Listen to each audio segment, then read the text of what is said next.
ಹಿಂದಿನ ಸಂಚಿಕೆಯಲ್ಲಿ ಕಣ್ಮಣಿಯನ್ನು ನೋಡೋಕೆ ಶೇಖರ್ ಮತ್ತು ಮಹೇಶ್ ಇಬ್ಬರು ಹಾಸ್ಪಿಟ್ಲಿಗೆ ಹೋಗಿರ್ತಾರೆ.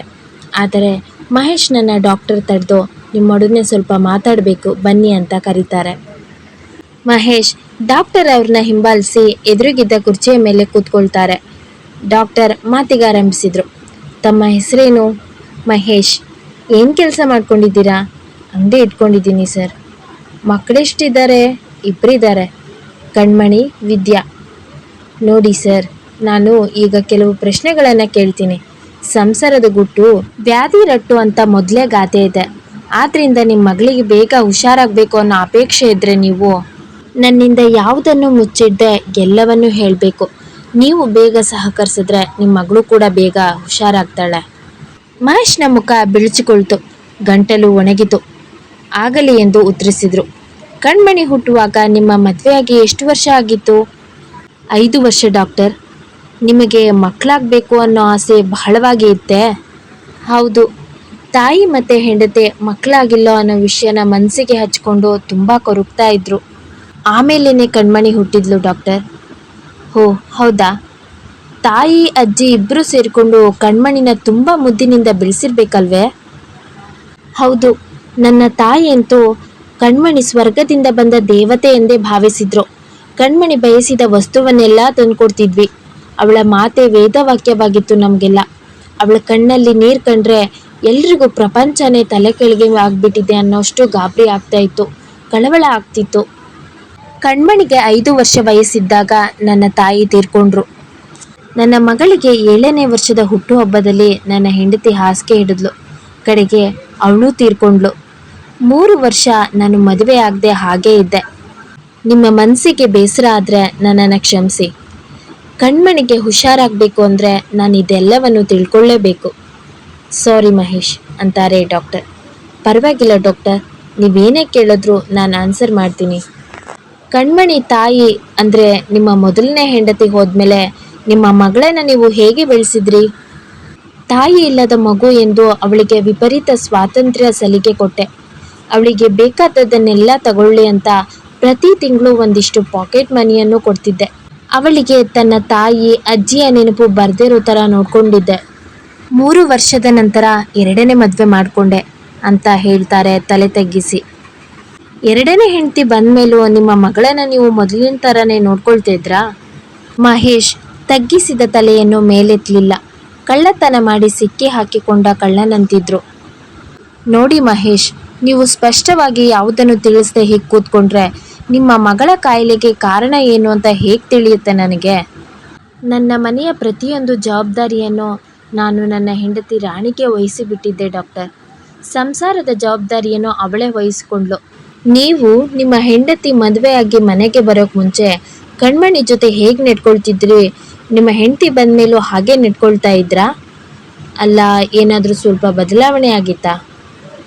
ಸ್ವಲ್ಪ ನಾನು ಅದು ಬದಲಾಯಿಸಿದೆ ಅಂತ ತೋರುತ್ತೆ ಡಾಕ್ಟರ್. ನಿಮ್ಮ ಹೆಂಡತಿ ಕಣ್ಮಣಿಯನ್ನು ಚೆನ್ನಾಗಿ ನೋಡ್ಕೊಳ್ತಿದ್ರಾ? ಡಾಕ್ಟರ್, ನಾನು ಜಾಸ್ತಿ ಸಮಯನ ಅಂಗಡಿಯಲ್ಲೇ ಕಳೀತಿದ್ದೆ. ಬೆಳಗ್ಗೆ ಹೋದರೆ ನಾನು ಬರೋದು ರಾತ್ರಿ 8 ಗಂಟೆ ಆಗ್ತಾ ಇತ್ತು. ಮಧ್ಯಾಹ್ನ ಊಟಕ್ಕೆ ಆಗಾಗ ಬಂದು ಹೋಗ್ತಾ ಇದ್ದೆ ಅಷ್ಟೇ. ಆದ್ದರಿಂದ ಮನೆಯಲ್ಲಿ ನಡೆಯೋ ಅಷ್ಟು ವಿಷಯಗಳು ನನಗೆ ಸರಿಯಾಗಿ ತಿಳಿತಾ ಇರಲಿಲ್ಲ. ಮಹೇಶ್ ಹೆಂಡತಿಯ ಪರ ವಹಿಸಿ ಮಾತನಾಡುವಂತೆ ಹೇಳ್ದ. ಹೋ ಹೀಗ? ನಿಮಗೆ ನಿಮ್ಮ ಮನೆಯಲ್ಲಿ ಏನಾಗ್ತಿದೆ, ನಿಮ್ಮ ಮಗಳು ಹೇಗಿದ್ದಾಳೆ ಎಂದು ತಿಳಿಯುವಷ್ಟು ವಿಶ್ರಾಂತಿ ಇರಲಿಲ್ಲ ಅಲ್ವೇ? ಡಾಕ್ಟರ್ನ ವ್ಯಂಗ್ಯವಾದ ಮಾತು ಮಹೇಶ್ಗೆ ಈಟಿಯಿಂದ ಇರಿದಂತೆ ಆಯಿತು. ಹಾಗೇನಿಲ್ಲ, ರಾಣಿ ಸ್ವಭಾವದಿಂದ ಒಳ್ಳೆಯವಳು. ಅವಳು ಕಣ್ಮಣಿಯನ್ನು ಚೆನ್ನಾಗಿಯೇ ನೋಡ್ಕೊಳ್ತಾಳೆ ಎಂಬ ಭರವಸೆ ನನಗಿತ್ತು. ಕಣ್ಮಣಿಗೂ ನಿಮ್ಮ ಹೆಂಡತಿಗೂ ಆಗಾಗ್ಗೆ ಮಾತುಕತೆ ನಡೀತಾ ಇತ್ತು ಅಲ್ವೇ? ಸಂಸಾರ ಅಂತ ಅಂದಮೇಲೆ ಜಗಳ, ಮಾತುಕತೆ ಎಲ್ಲ ಆಗೋದು ಸಹಜ ಅಲ್ವೇ ಡಾಕ್ಟರ್? ಹಾಗೆ ಜಗಳ ಆದಾಗ ನೀವು ಯಾರ ಪಕ್ಷ ವಹಿಸ್ತಾ ಇದ್ರಿ? ಡಾಕ್ಟರ್ ಮಹೇಶ್ನ ಮುಖವನ್ನೇ ನೋಡುತ್ತಾ ಕೇಳಿದ್ರು. ಆಗ ನಾನು ಯಾರ ಪಕ್ಷವೂ ವಹಿಸ್ತಾ ಇರಲಿಲ್ಲ, ಸುಮ್ಮನಿದ್ದು ಬಿಡ್ತಿದ್ದೆ. ಒಟ್ಟಿನಲ್ಲಿ ನಿಮ್ಮ ಹೆಂಡತಿ ಕಣ್ಮಣಿನ ಚೆನ್ನಾಗೇ ನೋಡ್ಕೊಳ್ತಿದ್ರು ಅಂತ ಅಲ್ವಾ ನೀವು ಹೇಳೋದು? ಅಂತಾರೆ ಮಹೇಶ್. ಆತ್ಮವಂಚನೆ ಅವರ ಮಾತಿನಲ್ಲಿ ಎದ್ದು ತೋರ್ತಾ ಇತ್ತು. ಡಾಕ್ಟರ್ ಮಹೇಶ್ನ ಹೋಗುಟ್ಟುವಿಕೆಯಲ್ಲಿದ್ದ ಅಸತ್ಯವನ್ನು ಗಮನಿಸದೇ ಇರಲಿಲ್ಲ. ಮಹೇಶ್, ನೀವು ನನಗೆ ಸತ್ಯನೇ ಹೇಳಿ ಸಹಕರಿಸ್ತೀನಿ ಅಂತ ಹೇಳಿದ್ದೀರಾ ಅಂತ ಎಚ್ಚರಿಕೆಯ ಮಾತನ್ನು ಹೇಳಿದ್ರು. ಮಹೇಶ್ನ ಮುಖ ಕೆಂಪಾಯಿತು. ಇಂತಹ ಇಕ್ಕಟ್ಟಿನ ಪರಿಸ್ಥಿತಿಯಿಂದ ಪಾರಾದರೆ ಸಾಕು ಅಂತ ಅನ್ನಿಸ್ತಿತ್ತು ಅವನಿಗೆ. ಡಾಕ್ಟರ್, ಈ ವಿಷಯವೆಲ್ಲ ಬಿಡಿ, ನಾನೀಗ ನನ್ನ ಮಗಳನ್ನು ನೋಡಬೇಕು. ಮಾತು ಮರೆಸೋ ಪ್ರಯತ್ನ ಮಾಡಬೇಡಿ ಮಹೇಶ್. ನನ್ನ ಪ್ರಶ್ನೆಗೆ ಇನ್ನೂ ಉತ್ತರ ಸಿಗಲಿಲ್ಲ. ಮಹೇಶ್ ಮುಖವನ್ನು ಗಂಟು ಹಾಕಿಕೊಂಡು ಅಸಮಾಧಾನದಿಂದಲೇ ಕೇಳ್ದ, ನಿಮ್ಮ ಪ್ರಶ್ನೆ ಏನು? ನೀವು ನಾನು ಕೇಳಿದ ಪ್ರಶ್ನೆಗೆಲ್ಲ ಸಹಕರಿಸ್ತೀನಿ ಅಂತ ಒಪ್ಕೊಂಡಿದ್ದೀರಾ? ಹಾಗಾದರೆ ನೀವು ಹೇಳ್ತಾ ಇರೋದು ನಾನು ಸುಳ್ಳು ಹೇಳ್ತಿದ್ದೀನಿ ಅಂತನಾ? ಸ್ವಲ್ಪ ಏರು ಧ್ವನಿಯಲ್ಲೇ ಮಾತಾಡ್ತಾನೆ ಮಹೇಶ್. ಸರಿ ಮಹೇಶ್, ನೀವು ಸತ್ಯನೇ ಹೇಳ್ತಿದ್ದೀರಾ ಅಂತ ನಾನು ಅಂದ್ಕೊಳ್ತೀನಿ. ನೀವಿನ್ನು ಹೊರಡ್ಬೋದು. ನಿಮ್ಮ ಮಗಳ ಕಾಯಿಲೆನ ಗುಣಪಡಿಸೋಕೆ ಆಗೋದೇ ಇಲ್ಲ. ಅಪಮಾನ ಕೋಪದಿಂದ ಎದ್ದು ನಿಂತಿದ್ದ ಮಹೇಶ್ ಡಾಕ್ಟರ್ನ ಮಾತು ಕೇಳಿ ಕುರ್ಚಿಯ ಮೇಲೆ ಕುಸಿದು ಕುಳಿತು ಒಂದು ಗಳಿಗೆ ಸುಮ್ಮನಿದ್ದು ಅನಂತರ ಹೇಳಿದ್ರು, ರಾಣಿ ಕಣ್ಮಣಿಯನ್ನು ಸರಿಯಾಗಿ ನೋಡ್ಕೊಳ್ತಾ ಇರಲಿಲ್ಲ ಡಾಕ್ಟರ್. ಏನಕ್ಕೆ? ರಾಣಿಗೆ ಕಣ್ಮಣಿನ ಕಂಡ್ರೆ ಸ್ವಲ್ಪನೂ ಇಷ್ಟ ಇರಲಿಲ್ಲ. ನೀವು ನಿಮ್ಮ ಹೆಂಡತಿಯ ನಡವಳಿಕೆಯನ್ನು ವಿರೋಧಿಸಲಿಲ್ವೇ? ಇಲ್ಲ ಡಾಕ್ಟರ್. ಏನಕ್ಕೆ? ನಿಮ್ಮ ಹೆಂಡತಿ ಮಾಡೋದೆಲ್ಲ ಸರಿ ಅಂತ ನೀವು ಭಾವಿಸಿದ್ರಾ? ಇಲ್ಲ. ಮತ್ತೇಕೆ ಸುಮ್ಮನೆ ಇದ್ರಿ? ಮಹೇಶ್ ತನ್ನೆರಡೂ ಕೈಗಳಿಂದ ತಲೆಯನ್ನು ಒತ್ತಿ ಹಿಡಿದು, ನಾನಿದ್ದ ಪರಿಸ್ಥಿತಿಯಲ್ಲಿ ಮತ್ತೇನು ಮಾಡೋಕ್ಕೂ ಸಾಧ್ಯ ಇರಲಿಲ್ಲ ಡಾಕ್ಟರ್. ನನ್ನದು ಎರಡನೇ ಮದುವೆ ಎಂದು ತಿಳಿದು ರಾಣಿಗೆ ತುಂಬ ಅಸಮಾಧಾನ ಆಗಿತ್ತು. ಹೊಸದಾಗಿ ಮನೆಗೆ ಬಂದ ಹೆಂಡತಿಯ ಪ್ರೀತಿ ಸಂಪಾದಿಸೋಕೆ, ಮನೆಯಲ್ಲಿ ಶಾಂತಿ ನೆಲೆಸೋಕೆ ನಾನು ಎಲ್ಲವನ್ನು ಅವಳಿಗೆ ಒಪ್ಪಿಸಿ ನಿಶ್ಚಿಂತನಾಗಿದ್ದು ಬಿಟ್ಟೆ. ರಾಣಿಯ ವರ್ತನೆಯನ್ನು ನಾನು ಖಂಡಿಸ್ತಾನೂ ಇರಲಿಲ್ಲ, ಪ್ರೋತ್ಸಾಹಿಸ್ತಾನೂ ಇರಲಿಲ್ಲ. ಇಕ್ಕಳದಲ್ಲಿ ಸಿಕ್ಕಿ ಹಾಕಿಕೊಂಡ ಹಾಗಿತ್ತು ನನ್ನ ಪರಿಸ್ಥಿತಿ. ಇತ್ತ ಹೆಂಡತಿ, ಅತ್ತ ಮಗಳು. ನಾನು ಹೆಂಡತಿ ಕಡೆ ಬಾಗಿದ್ರೆ ಮಗಳಿಗೆ ಸಿಟ್ಟು, ಮಗಳ ಕಡೆ ಒಲಿದ್ರೆ ಹೆಂಡತಿಗೆ ಅಸಮಾಧಾನ. ಹೀಗಾಗಿ ನಾನು ಯಾವ ಕಡೆಯೂ ಹೋಗದೆ ಅಡ್ಡಗೋಡೆಯ ಮೇಲಿನ ದೀಪದಂತೆ ಇದ್ದೆ. ಆದರೆ ನಿಮ್ಮ ಉದಾಸೀನದಿಂದ ನಿಮ್ಮ ಮಗಳ ಜೀವನವನ್ನೇ ಬಲಿ ತೆಗೆದುಕೊಳ್ಳುವುದರಲ್ಲಿದ್ರಲ್ಲ ರಾಯ್ರೆ, ನೀವು ತಪ್ಪು ಮಾಡಿದ್ರಿ. ಎರಡನೇ ಹೆಂಡತಿ ಬಂದ ಮಾತ್ರಕ್ಕೆ ಮೊದಲನೇ ಹೆಂಡತಿ ಮಗಳನ್ನು ನಿರ್ಲಕ್ಷಿಸುವುದು ಯಾವ ನ್ಯಾಯ? ನಿಜ, ಎರಡನೇ ಹೆಂಡತಿಯ ಪ್ರೀತಿಯೂ ನಿಮಗೆ ಬೇಕು, ಮನೆಯಲ್ಲಿ ಶಾಂತಿಯೂ ನೆಲೆಸಬೇಕು. ಹೆಂಡತಿಯ ಒಲವು ಶಾಂತಿಗಾಗಿ ಇನ್ನೊಬ್ಬರ ಬಾಳು ಹಾಳು ಮಾಡಬೇಕೆ? ನೀವು ಮನೆಯ ಯಜಮಾನರು, ನಿಮ್ಮ ಸ್ಥಾನ ಮೊದಲಿನದು ಎಂಬ ವಿಷಯವನ್ನೇ ನೀವು ಮರೆಯಬಾರ್ದಾಗಿತ್ತು. ಸಂಸಾರದ ಭಾರವನ್ನು ಅವರಿಗೆ ಒಪ್ಪಿಸುವುದು ನ್ಯಾಯ, ಆದರೆ ಸಂಸಾರದ ರಥವನ್ನು ಎಳೆಯುವವರು ನೀವೇ ಆಗಿರಬೇಕು. ಸಂಸಾರದ ರಥವನ್ನು ಆಕೆ ಮನಸ್ಸಿಗೆ ಬಂದಂತೆ ಕೊಂಡೊಯ್ತಾ ಇದ್ದಾಳೆ ಅಂತ ನಿಮಗೆ ತಿಳಿದಿದ್ರೂ ನೀವು ಸುಮ್ಮನಿದ್ದಿದ್ದು ನಿಮ್ಮ ತಪ್ಪು. ಆಕೆಯ ತಪ್ಪನ್ನು ನೀವು ನಯವಾಗಿ ಸೂಕ್ಷ್ಮವಾಗಿ ಅವರಿಗೆ ತಿಳಿಸಿ ಹೇಳ್ಬೋದಿತ್ತು. ಅವರು ಹಾಗಾಗೂ ತಿಳಿದೇ ಇದ್ದಿದ್ರೆ ನೀವು ಗದರಿಸಿ ನಿಮ್ಮ ಹಕ್ಕನ್ನು ಚಲಾಯಿಸಿ ಅವರನ್ನು ದಾರಿಗೆ ತರಬಹುದಿತ್ತು. ಆದರೆ ಡಾಕ್ಟರ್, ನಾನು ಹಾಗೆ ಮಾಡಿದರೆ ಅವಳು ಸಿಟ್ಟು ಬಂದು ತವರು ಮನೆಗೆ ಹೊರಟೋಗಿದ್ರೆ? ತವರು ಮನೆಗೆ ಹೊರಟೋಗಿದ್ರೆ ಎಷ್ಟು ದಿನ ಅಲ್ಲಿ ಇರೋಕೆ ಆಗ್ತಿತ್ತು? 1 ತಿಂಗಳು, 1 ವರ್ಷ, 5 ವರ್ಷ? ಕಡೆಗೆ ಎಲ್ಲರೂ ಕೇಳೋ ಮಾತುಗಳಿಂದ ಅವಮಾನವನ್ನು ಸಹಿಸೋಕಾಗದೆ ಅವರು ಮತ್ತೆ ನಿಮ್ಮಲ್ಲಿಗೆ ಬರ್ತಾಯಿದ್ರು. ಇಷ್ಟೇ ಆದರೂ ಅವರ ತಂದೆ ಬಲವಂತದಿಂದ ನಿಮಗೆ ಅವರನ್ನು ಮದುವೆ ಮಾಡಿಸಿದ್ದು ಅಲ್ವಾ? ಅಷ್ಟು ಸುಲಭವಾಗಿ ಬೇರೆ ಆಗೋಕ್ಕೆ ಬಿಡ್ತಾ ಇರಲಿಲ್ಲ. ಹಾಗಾದರೆ ನಾನು ಅಷ್ಟೊಂದು ಪ್ರೀತಿ ತೋರಿಸ್ಬಾರ್ದಾಗಿತ್ತಾ? ನಾನು ಆಕೆ ಹೇಳಲಿಲ್ಲ ಮಹೇಶ್. ನಿಮ್ಮ ಹೆಂಡತಿಯನ್ನು ಪ್ರೀತಿಸಬೇಕಾಗಿದ್ದು ನಿಮ್ಮ ನ್ಯಾಯ. ಆದರೆ ಅವಳಿಗೂ ಮುಂಚೆ ಮೊದಲ ಹೆಂಡತಿಯನ್ನು ಪ್ರೀತಿಸಿದ್ರಿ. ಆಕೆಯ ಪ್ರೀತಿಯ ಗುರುತಿಗಾಗಿ ಬಿಟ್ಟು ಹೋದ ಮಗುವನ್ನು ಚೆನ್ನಾಗಿ ನೋಡ್ಕೊಳ್ಳೋದು ನಿಮ್ಮ ಕರ್ತವ್ಯ ಆಗಿತ್ತು. ಈಗ ನೋಡಿ, ಕಣ್ಮಣಿಯಿಂದ ನನಗೇನಾಗಬೇಕಾಗಿದೆ? ಅವಳೇನು ನನ್ನ ಮಗಳಲ್ಲ. ಅವಳಿಗೆ ರೋಗ ವಾಸಿಯಾದ್ರೆಷ್ಟು, ಬಿಟ್ಟರೆಷ್ಟು? ನನ್ನ ಸಂಬಳ ನನಗೆ ಬಂದರೆ ಸಾಕು ಎಂದು ನಾನು ಸುಮ್ಮನಿರಬಹುದಲ್ವೇ? ನಾನು ಒಂದು ಪಕ್ಷ ಹಾಗೆ ಮಾಡಿದ್ರೂ ನನ್ನ ಕೇಳುವವರು ಯಾರೂ ಇಲ್ಲ. ಅವಳ ಕರ್ಮ, ರೋಗ ವಾಸಿಯಾಗಲಿಲ್ಲ ಅಂದ್ಬಿಟ್ರೆ ನನ್ನ ಪ್ರಶ್ನಿಸುವ ಧೈರ್ಯ ಯಾರಿಗಿದೆ? ಆದರೂ ಇಲ್ಲಿಗೆ ಬರುವ ಪ್ರತಿಯೊಬ್ಬ ರೋಗಿಯನ್ನು ಗುಣಪಡಿಸಲು ನಾನು ನನ್ನ ಶಕ್ತಿ ಮೀರಿ ದುಡಿಯುತ್ತೇನೆ. ಅದು ನನ್ನ ಕರ್ತವ್ಯ. ನನ್ನ ಕರ್ತವ್ಯವನ್ನು ಮಾಡದೆ ಕೇವಲ ಸಂಬಳವನ್ನು ತಗೊಳ್ಳೋದು ಕಳ್ಳತನ ಮಾಡುವುದಕ್ಕಿಂತ ಹೆಚ್ಚು. ಮಹೇಶ್ ಬೆರಗಾಗಿ ಡಾಕ್ಟರ್ ಮುಖನೇ ನೋಡ್ತಾ ಇದ್ದ. ಹುಚ್ಚರೊಡನೆ 2 ದಿನ ಇದ್ದುಬಿಟ್ರೆ ನೆಟ್ಟಗಿದ್ದವ್ರಿಗೂ ಹುಚ್ಚಿಡಿಯುತ್ತಂತೆ ಅಂತ ಮಹೇಶ್ ಅನೇಕ ಬಾರಿ ಕೇಳಿದ್ದ.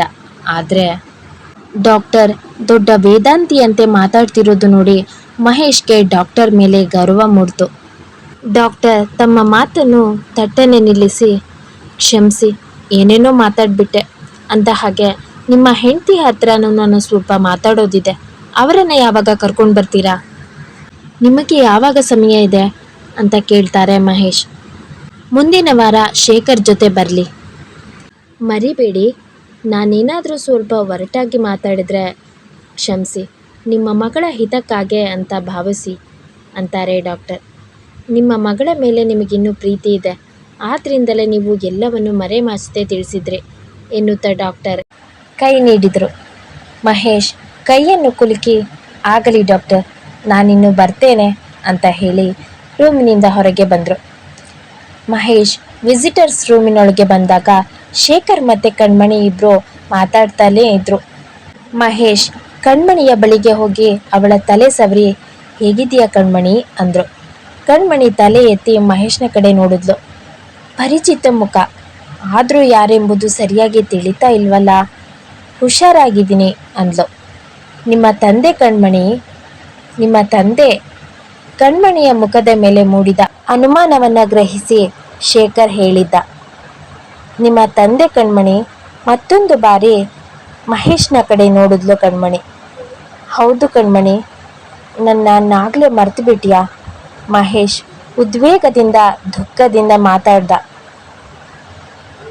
ಶೇಖರ್ ಕಣ್ಸನ್ನೆ ಮಾಡಿ ಅವರ ಮಾತನ್ನು ಅಲ್ಲಿಗೆ ನಿಲ್ಲಿಸ್ದ. ಕಣ್ಮಣಿ, ನಾವಿನ್ನು ಹೊರಡೋಣ? ಆಗಲಿ ಎಂದು ತಲೆ ಅಲ್ಲಾಡಿಸಿದ್ಲು ಕಣ್ಮಣಿ. ಶೇಖರ್ ಮಹೇಶ್ ಇಬ್ಬರು ಹೊರಟರು. ಅವರು ಹೊರಗೆ ಹೋದ ಮೇಲೆ ತಾಯಮ್ಮ ಬಾಗಿಲಿಗೆ ಬೀಗ ಹಾಕಿದ್ರು. ಕಣ್ಮಣಿ ಕಬ್ಬಿಣದ ಬಾಗಿಲಿನ ಸಲಾಕೆಗಳ ನಡುವೆ ಮುಖವನ್ನಿಟ್ಟು ಕೂಗಿ ಕೇಳಿದ್ಲು, ಮುಂದಿನ ವಾರ ಬರ್ತೀರಾ? ಶೇಖರ್ ಹಿಂದಿರುಗಿ ನೋಡಿದ. ಸರಳುಗಳ ಹಿಂದೆ ಕಣ್ಮಣಿ ಕೈದಿಯಂತೆ ಬಾಡಿದ ಮುಖ ಮಾಡಿ ನಿಂತಿದ್ಲು. ಪಂಜರದಲ್ಲಿ ಕೂಡಿಟ್ಟ ಪಕ್ಷಿಯಂತಿದ್ದ ಕಣ್ಮಣಿಯನ್ನು ನೋಡಿ ಶೇಖರ್ಗೆ ಕರುಳು ಹಿಂಡಿದಂತಾಯಿತು. ಕಣ್ಮಣಿಯ ಮುಖವನ್ನು ಮತ್ತೊಮ್ಮೆ ಪ್ರೀತಿಯಿಂದ ಕಣ್ತುಂಬಿಕೊಂಡು ಮಹೇಶ್ನೊಂದಿಗೆ ಹೆಜ್ಜೆ ಹಾಕಿದ. ಕಣ್ಮಣಿ ಬಾಗಿಲಿನ ಸರಳುಗಳನ್ನು ಹಿಡಿದು ನಿಂತೇ ಇದ್ಲು. ಶೇಖರ್ ಹೊರಟು ಹೋದ ಮೇಲೆ ಅವಳಿಗೆ ಅಷ್ಟು ದೊಡ್ಡ ಪ್ರಪಂಚದಲ್ಲಿ ಅಷ್ಟು ಜನರ ನಡುವೆಯೂ ತಾನೇನು ಏಕಾಂಗಿ ಎನ್ನಿಸಿತು. ಲಕ್ಷ್ಮಮ್ಮ ಕಣ್ಮಣಿಯ ಬಳಿ ಬಂದು ಅವಳ ಬೆನ್ನಿನ ಮೇಲೆ ತನ್ನ ಕೈ ಇಟ್ಟು ಮೃದುವಾಗಿ, ಬಾ ನಾಗು, ಒಳಗೆ ಹೋಗೋಣ, ಇಷ್ಟಕ್ಕೆಲ್ಲ ಯೋಚನೆ ಮಾಡಬೇಕಾ ಅಂತ ಹೇಳಿದ್ರು. ಕಣ್ಮಣಿಯನ್ನು ಸಮಾಧಾನಪಡಿಸಿ ಒಳಗೆ ಕರ್ಕೊಂಡು ಹೋದರು. ಒಂದು ದಿನ ಬೆಳಗ್ಗೆ ಸ್ವಲ್ಪ ಚಳಿಯಾಗ್ತಿದ್ರಿಂದ ಕಣ್ಮಣಿ ಅಂಗಳದಲ್ಲಿ ಬೆಳಗಿನ ಎಳೆ ಬಿಸಿಲಿಗೆ ಮೈಯೊಡ್ಡಿ ಬರೋಣಂತ ಅಲ್ಲೇ ಇದ್ದ ಮೋಟು ಗೋಡೆಯ ಹಿಂದೆ ಕುಳಿತಿದ್ಲು. ಕಣ್ಮಣಿಯನ್ನು ಹುಡುಕುತ್ತಾ ವಾರ್ಡ್ಗೆ ನರ್ಸ್ ಬಂದರು. ಕಣ್ಮಣಿಯಲ್ಲಿ ಕಾಣಿಸ್ತಾ ಇಲ್ವಲ್ಲ ಅಂತ ಕೇಳಿದ್ರು. ಅಲ್ಲೇ ಇದ್ದ ವಿನುತಾ ಎಂಬ ಪೇಷಂಟ್ ನನಗೆ ಗೊತ್ತಿಲ್ಲ ಅಂತ ಅಂದ್ಲು. ನರ್ಸ್ ಗಾಬರಿಯಿಂದ ಕಣ್ಮಣಿಯನ್ನು ವಾರ್ಡಿನಿಂದ ವಾರ್ಡಿಗೆ ಹೋಗಿ ಹುಡುಕೋಕೆ ಪ್ರಾರಂಭಿಸಿದ್ರು. ಹೀಗೆ ಹುಡುಕುವಾಗ ಅಲ್ಲೇ ಇದ್ದ ಮೋಟು ಗೋಡೆಯ ಹಿಂದೆ ಅವಿತು ಕುಳಿತಿರೋದು ಅವರಿಗೆ ಕಾಣಿಸ್ತು. ಕಣ್ಮಣಿ, ಬಾ ಇಲ್ಲಿ, ಅಲ್ಲಿ ಕೂತ್ಕೊಂಡು ಏನು ಮಾಡ್ತಿದ್ಯಾ ಅಂತ ಕೂಗಿದ್ರು ನರ್ಸ್. ಕಣ್ಮಣಿ ಅವರ ಕೈಗೆ ಸಿಗಬಾರ್ದು ಅಂತ ಮೋಟು ಗೋಡೆಯ ಮೇಲಿಂದ ಹಾರಿ ವಾರ್ಡಿನೊಳಗೆ ಓಡಿದ್ಲು. ನರ್ಸ್ ಕಣ್ಮಣಿಯ ಹಿಂದೆನೇ ಓಡಿದ್ರು. ಕಣ್ಮಣಿ ಅವರ ಕೈಗೆ ಸಿಗಬಾರ್ದು ಅಂತ ಅಲ್ಲೇ ಇದ್ದ ಮಂಚಗಳ ಸುತ್ತ ಓಡ್ಸಾಡೋಕೆ ಪ್ರಾರಂಭಿಸಿದ್ಲು. ವಾರ್ಡಿನಲ್ಲಿದ್ದ ರೋಗಿಗಳಿಗಂತೂ ಇದೊಂದು ಮನೋರಂಜನೆಯ ಆಟವಾಗಿತ್ತು. ಇಬ್ಬರು ಓಡಾಟವನ್ನು ನೋಡಿ ಎಲ್ಲರೂ ಮಜಾ ಮಾಡ್ತಿದ್ರು. ಮೋಹನಾಂಬಳಿಗಂತೂ ಕಣ್ಮಣಿಯ ವರ್ತನೆ ತುಂಬ ಹಿಡಿಸಿತು. ಅವಳು ತಾನು ಮಲಗಿದ್ದ ಮಂಚದ ಮೇಲೆ ನಿಂತು, ಓಡು ಕಣ್ಮಣಿ, ಜೋರಾಗೋಡು, ನರ್ಸ್ ಕೈಗೆ ಸಿಗಬೇಡ, ಇನ್ನೂ ಜೋರಾಗೋಡು ಎಂದು ಹುರಿದುಂಬಿಸಿದ್ಲು. ಇತರ ರೋಗಿಗಳು ಕಣ್ಮಣಿಗೆ ಉತ್ತೇಜನ ನೀಡಿದರು. ಸ್ವಲ್ಪ ಇಂಗ್ಲಿಷ್ ಬಲ್ಲ ಸಾವಿತ್ರಮ್ಮ, ವೆಲ್ ಡನ್ ಕಣ್ಮಣಿ, ವೆಲ್ ಡನ್ ಅಂತ ಕೂಗಿದ್ರು. ಗೆಳತಿಯರ ನಗು, ಚಪ್ಪಾಳೆ, ಪ್ರೋತ್ಸಾಹ ಕೇಳಿ ಕಣ್ಮಣಿಗೆ ರೆಕ್ಕೆ ಬಂದಂತಾಯಿತು. ನರ್ಸ್ಗೆ ತಾನೊಬ್ಬಳೆ ಕಣ್ಮಣಿಯನ್ನು ಹಿಡಿಯೋದು ಸಾಧ್ಯವಿಲ್ಲ ಎಂದು ತೋರಿದಾಗ ಅವಳು ಮತ್ತೊಬ್ಬ ನರ್ಸ್ನನ್ನು ತನ್ನ ಸಹಾಯಕ್ಕೆ ಕರೆದ್ಲು. ಕಣ್ಮಣಿ ಒಂದು ಮಂಚದ ಹಿಂದೆ ನಿಂತಿದ್ಲು. ಒಂದೊಂದು ಕಡೆಯಿಂದಲೂ ಒಬ್ಬೊಬ್ಬ ನರ್ಸ್ ಬಂದು ಕಣ್ಮಣಿಯನ್ನು ಹಿಡಿದ್ರು. ಕಣ್ಮಣಿಗೆ ಇಬ್ಬರಿಂದ ತಪ್ಪಿಸಿಕೊಳ್ಳೋಕ್ಕಾಗಲಿಲ್ಲ. ಕಣ್ಮಣಿಯನ್ನು ನರ್ಸ್ಗಳು ಹಿಡಿದಿದ್ದು ನೋಡಿ ಮೋಹನಬ್ಬ ನಿರುತ್ಸಾಹದಿಂದ, ಛೇ, ಕಣ್ಮಣಿ ಅವ್ರ ಕೈಗೆ ಸಿಗಬಾರ್ದಾಗಿತ್ತು ಅಂದ್ಲು. ಹೌದು, ಆಟ ತುಂಬ ಚೆನ್ನಾಗಿತ್ತು. ಒಬ್ಬಳನ್ನು ಇಬ್ಬರು ಹಿಡಿಯೋದು ಭಂಡರ ಆಟ, ಅನ್ಯಾಯವಾಯಿತು ಅಲ್ವೇ ಎಂದು ಇತರರು ಅವಳೊಡನೆ ಧ್ವನಿಗೂಡಿಸಿದ್ರು. ನಾನು ಬರೋದಿಲ್ಲ, ನನ್ನ ಬಿಟ್ಬಿಡಿ ಎಂದು ಕಣ್ಮಣಿ ಪ್ರತಿಭಟಿಸ್ತಾ ಇದ್ಲು. ನರ್ಸ್ಗಳು ಅವಳನ್ನ ಬಲವಂತದಿಂದ ಎಳೆದುಕೊಂಡು ಹೋಗ್ತಾ ಇದ್ರು. ಒಂದು ರೂಮಿನೊಳಗೆ ಕೂಡಿ ಹಾಕಿ ಬಾಗಿಲು ಹಾಕಿದ್ರು. ಕಣ್ಮಣಿ ಹೆದರಿ ನರ್ಸ್ನನ್ನೇ ನೋಡ್ತಾ ಇದ್ಲು. ಇವರ್ಯಾಕೆ ನನ್ನನ್ನು ಇಲ್ಲಿ ಕರ್ಕೊಂಡು ಬಂದ್ರು? ನಾನೇನು ಬೇಕಂತ ಮಾಡಿದ್ನಾ? ನನಗೂ ಸ್ವಲ್ಪ ಬೇಜಾರಾಗಿತ್ತು. ತಮಾಷೆ ಇರಲಿ ಅಂತ ಆಟ ಆಡಿಸ್ದೆ. ನನಗೀಗೇನಾದರೂ ಹಿಂಸೆ ಕೊಡ್ತಾರಾ ಅಂತ ಅಂದ್ಕೊಂಡ್ಲು ಕಣ್ಮಣಿ. ಕಣ್ಮಣಿ, ನಿನ್ನ ಬಟ್ಟೆಗಳನ್ನೆಲ್ಲ ತೆಗಿ, ನರ್ಸ್ ಆಜ್ಞೆ ಮಾಡಿದ್ರು. ಅಯ್ಯೋ ರಾಮ, ಇದೇನು ಗ್ರಹಚಾರ ಬಂತಪ್ಪ. ನನ್ನ ಪಾಡಿಗೆ ನಾನಿದ್ದೆ, ಬಲವಂತದಿಂದ ಕರ್ಕೊಂಡು ಬಂದು ಬಟ್ಟೆ ಬಿಚ್ಚು ಅಂತ ಈ ರೀತಿ ಹೇಳ್ತಿದ್ದಾರಲ್ಲ. ಹೆಂಗಸಾಗಿ ಹುಟ್ಟಿದ ಮೇಲೆ ಸ್ವಲ್ಪನಾದರೂ ಮಾನ ಮರ್ಯಾದೆ ಬೇಡವೆ? ನನ್ನನ್ನು ಈ ನರ್ಸು ಯಾರಂತ ತಿಳ್ಕೊಂಡಿದ್ದಾರೆ? ನನ್ನನ್ನು ಕಂಡ್ರೆ ಯಾಕಿಷ್ಟು ದ್ವೇಷ? ನಾನು ಅವಳಿಗೇನು ಮಾಡಿದ್ದೀನಿ? ಕಣ್ಮಣಿ ತನ್ನ ಸೆರಗನ್ನು ಗಟ್ಟಿಯಾಗಿ ಹಿಡಿದುಕೊಂಡ್ಳು. ನಾನು ಬಿಚ್ಚಲ್ಲ ಅಂದ್ಲು. ನೀನೇ ಬಿಚ್ತೀಯಾ ಇಲ್ಲ ನಾನೇ ಬಲವಂತವಾಗಿ ತೆಗೆದುಬಿಡ್ಲೋ ಅಂತ ಹೇಳಿದ್ಲು ನರ್ಸ್. ಕಣ್ಮಣಿ ಗೋಡೆಗೆ ಒರಗಿ ಸೆರಗನ್ನು ಮತ್ತಷ್ಟು ಬಿಗಿಯಾಗಿ ಹಿಡಿದುಕೊಂಡ್ಳು. ನರ್ಸ್ ಅವಳ ಮುಂದೆ ನಿಂತು ಒರಟಾಗಿ ಅವಳ ಕೈ ತಳ್ಳಿ ರವಿಕೆ, ಸೀರೆ, ಲಂಗ ಎಲ್ಲವನ್ನು ಒಂದೊಂದಾಗಿ ತೆಗೆಸಿದ್ರು.